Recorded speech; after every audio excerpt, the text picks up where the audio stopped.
Hello everyone and welcome to Channel 18 TV News. I'm Don Julian. In the news, a 46-year-old Sulphur Springs man was arrested at a rural Hopkins County residence Thursday after Hopkins County Sheriff's officers reported finding at least $14,000 worth of property reported stolen earlier this month by the Dallas Police Department. On Thursday, sheriff's deputies received information that stolen items were being stored at a County Road 3502 residence. A man living there said that he was renting the residence and that he had only been there for several weeks. Deputies received permission to search the property from the owner. Sheriff's officers discovered a cargo trailer with items on top of it. The deputies speculated that the items were placed on top in an attempt to keep Sheriff's Office drones from spotting the trailer. Sheriff's officers also found $10,000 of new auto parts that came back stolen from a records check. Paul Shane McCool was arrested and has been charged with engaging in criminal activity, theft of property over $2,500 but less than $30,000. Sheriff's Office indicates more warrants may be issued for persons in the case. Excuse me. Sulphur Springs and Hopkins County will honor veterans on Veterans Day Monday morning at 11 a.m. at Celebration Plaza at the Veterans Memorial in downtown Sulphur Springs. Veteran Danny Davis will serve as MC for the ceremony.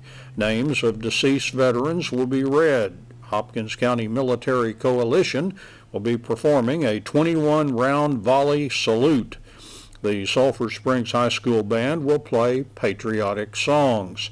Members of the Sulphur Springs High School Choir will be singing the national anthem, and taps will be played by some band members.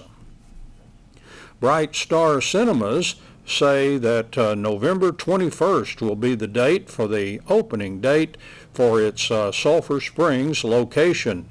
The theater has been undergoing a major renovation. It will be opening to the public on November 21st under new ownership and management. Bright Star Cinema is located at 621 East Shannon Road and will feature recliner seating, bigger screens, and improved audio. Lake Country Casa has some good news to share about a grant they recently received and their fundraiser coming up, which is the Casa Cookie Walk on December 6th. Let's talk to Gina Law. Lake Country Casa has been in existence for 28 years. So in nonprofit years, that's a really long time. So we've served a lot of children. Wonderful. Court-appointed special advocate. And something I read recently that told the importance of that very succinctly.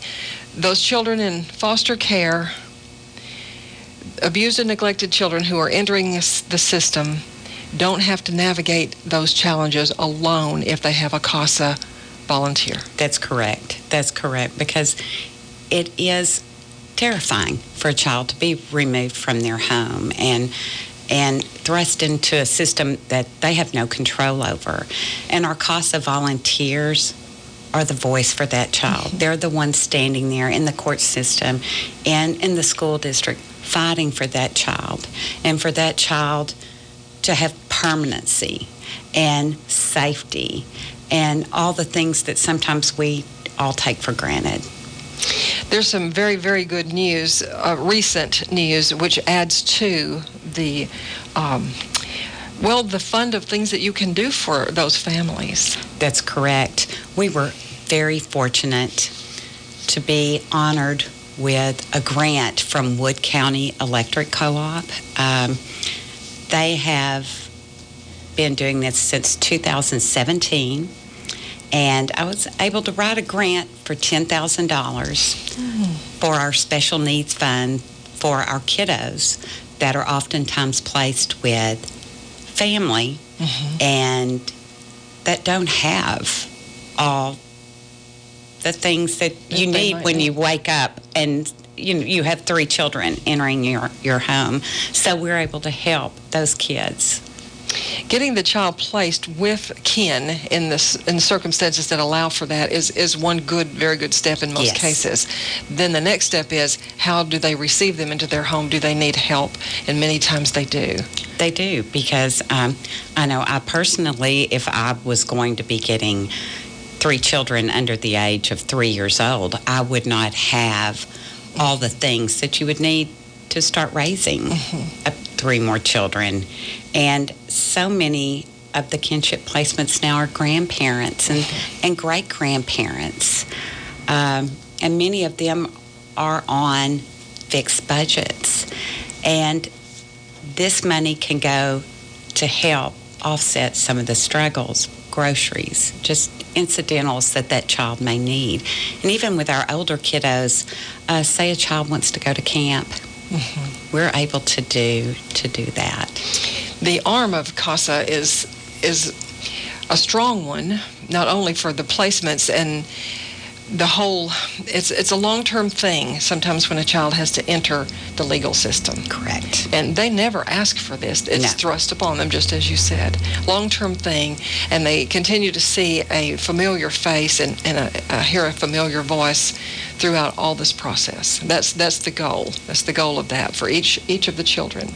Correct. And our CASA volunteers, I cannot say enough for these men and women willing to put themselves out there for a child and to be able to stand up in court to the judge and speak for that child's best interest.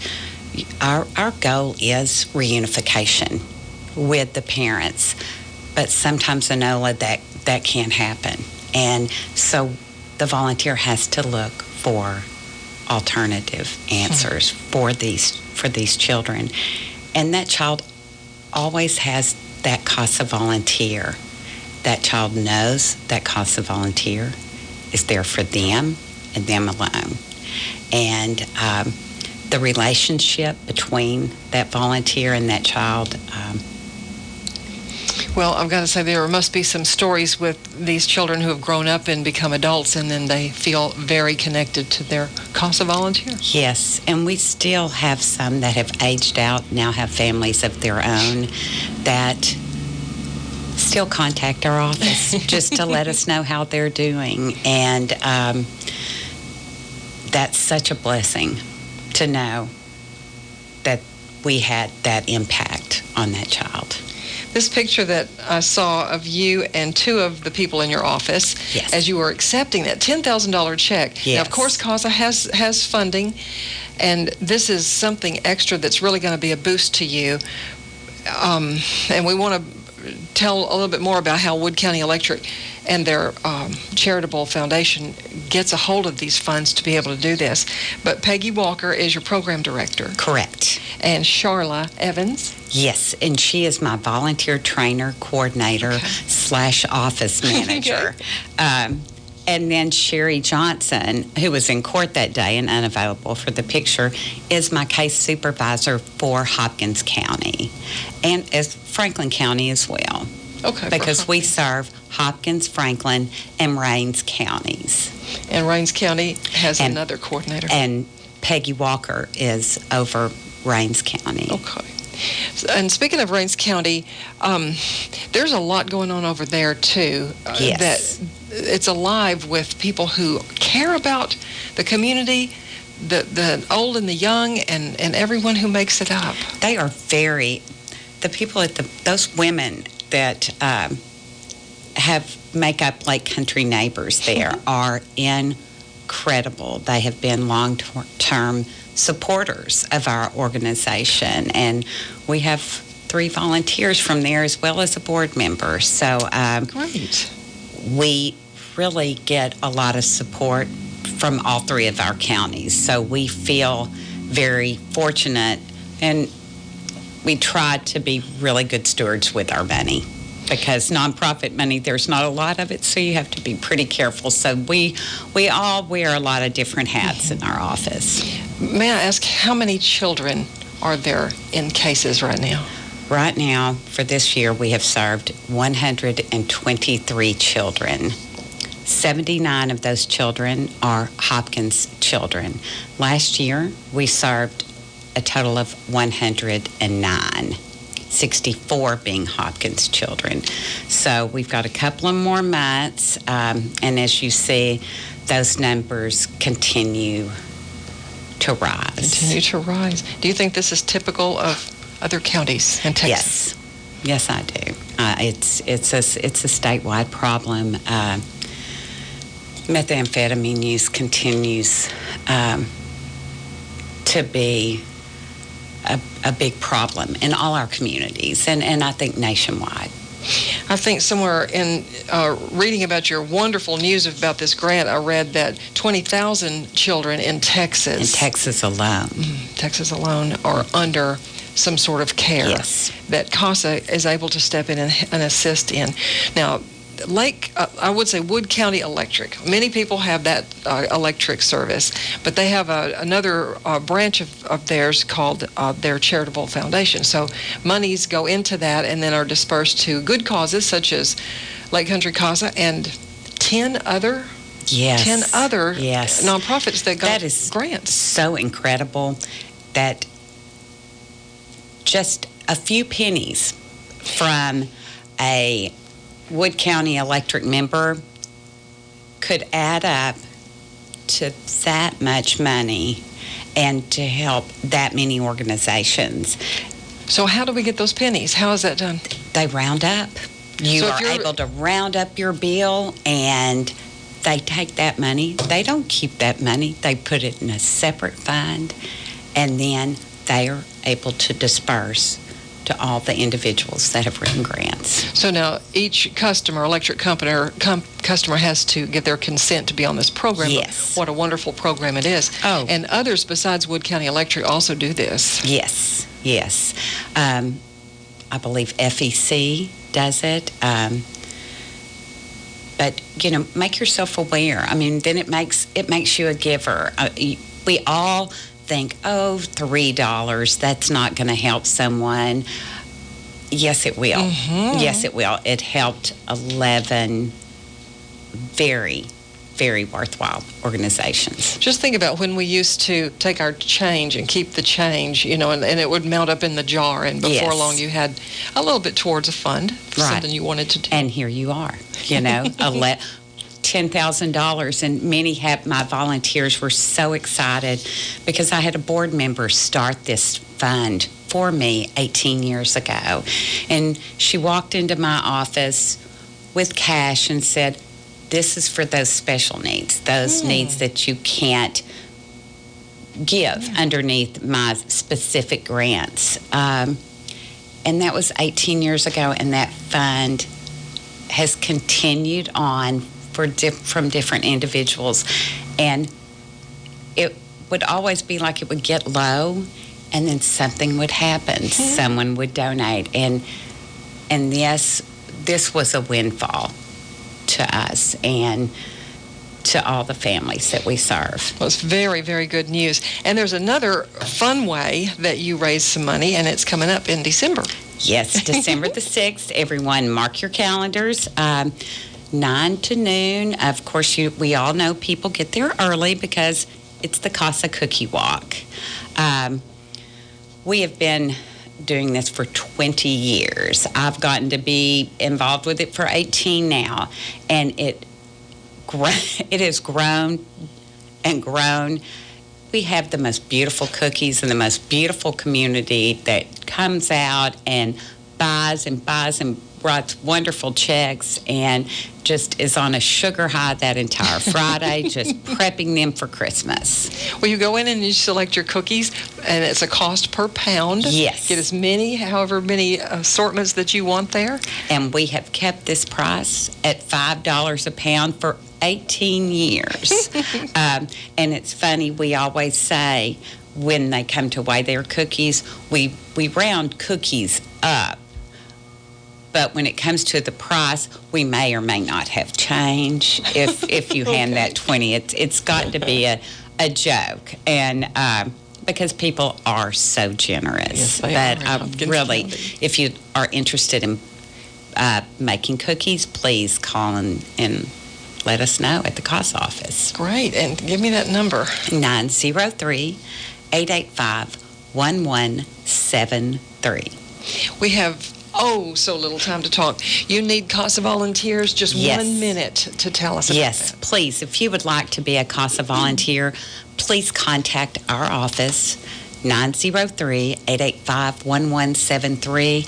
We would love to train you and for you to be a voice for our children in the court system. There are children who need you.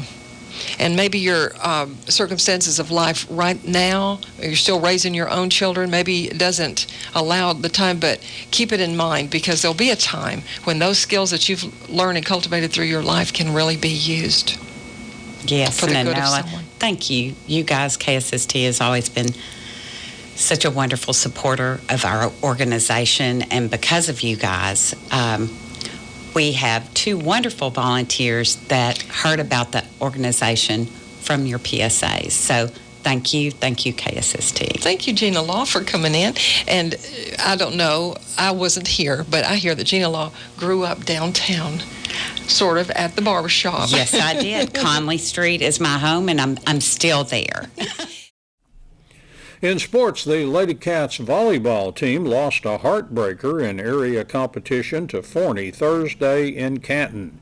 The Lady Cats pushed the Lady Rabbits of Forney to 5 sets in the close contest. Score was 25-22, 30-28, 11-25, 19-25, and 11-15. I talked with Lady Cats coach Bailey Dorner on Friday morning. You know, we fought hard. We came out, started strong that first set, and then second set it was a battle back and forth, but we pulled it out, and then we just couldn't get ahead those last 3 sets, and Forney took advantage of it, but overall I think we played great. They showed some heart, and they fought and battled, so I was proud of that. Right down to the end, I think it was right around 12-11 or something, right down the end. They just made the last 3 points, but they knew they'd been in a battle. Oh, yeah. I think we took them by surprise. You know, when we played them back in August, we played terrible, and they stomped all over us. And I think Forney came into the game thinking it was going to be an easy ride, and we definitely gave them a run for their money. Never easy to end a season, but unless you win the state championship, most coaches end with a loss. That's right. And, you know, these girls, nobody expected them to make it this far. You know, a lot of people, community, different schools, you know, they didn't expect us to do much this year, and they did. They beat the odds. You know, we came out, even though we ended up 4th in district, you know, to beat Hallsville in the by-district round and then put up a fight last time in the area round. They definitely fought hard, and their hard work paid off. After kind of an up and down roller coaster season, they play their best right at the end of the season. You can't ask more than that. That's right. You know, to end on a good note is great with me. You know, I tell them all the time there's more than this game, but I know it's hard. Especially for the seniors, you know, and that last night was their last game. But I just told them to focus on the good times and not the loss that we had last night. But they did well. First head coach season, you learned some stuff? Oh, yeah, I learned a ton. The kids taught me a lot. Very thankful for Hammock, Carrillo, and Schaefer. Couldn't have made it here without those coaches. But, yeah, definitely learned a lot. So I hope I taught the girls something, too. I know you'll miss your wonderful seniors. You know, you always do. But, yeah, I look at, you know, the building blocks that you've got next year with Brooklyn Burnside, Sadie Washburn, Peyton Hammock, and Paris Pickett. You know, that's 4 major positions, and you should have all them back. Right, and it's great for them, especially, you know, those sophomores, Paris and Peyton and Brooklyn, to have this experience as a sophomore and, you know, to come back next year as juniors and kind of be a veteran. And then you've also got Sadie returning, you know, as a leader on the team. She'll be a senior, returning some back row players, and I think it'll be good. You know, it's not the end of the world. We are going to miss those seniors a lot, but I've got some girls that are younger that are definitely ready to step up. You're probably already scouting those 8th graders to see what they've got right. Oh, yeah, you know, you always got to look ahead and see what you got. But it's looking good for Lady Cat Volleyball. The Lady Cats ended their season with a 24-18 record. Lady Cats basketball team will be opening the regular season at home Saturday morning with a game against Mineola. Head coach Brittany Tisdale is in her 2nd year with the Lady Cats. Due to the Veterans program in the main gym at Sulphur Springs High School coming up Monday, The Lady Cats Saturday game will be played in the main gym at Sulphur Springs Middle School. There will be a JV game starting at 9 a.m. Saturday, and the varsity game should begin at around 10:15. The Lady Cats have some scrimmage games under their belt. They scrimmaged Commerce, Saltillo, and Emory Rains last Saturday in 20-minute games in the main high school gym, Sulphur Springs High School. Coach Tisdale led the Lady Cats to a 24-8 record last season. Lady Cats season ended last season in a by-district loss to Jacksonville at Winona. Meanwhile, the Wildcats basketball team will have their first scrimmage of the season Saturday at McKinney-Boyd. Play will begin in McKinney at 10 a.m. at McKinney-Boyd. Both Wildcats JV and varsity teams will be scrimmaging Frisco Liberty and host McKinney-Boyd. Boyd is coached by former Wildcats basketball coach Jeremy Josie. Current Wildcats coach Clark Cipolletta, in his 6th year, was an assistant for Coach Josie with the Wildcats. And that's Channel 18 TV News. I'm Don Julian. Thank you for watching, and so long, everybody.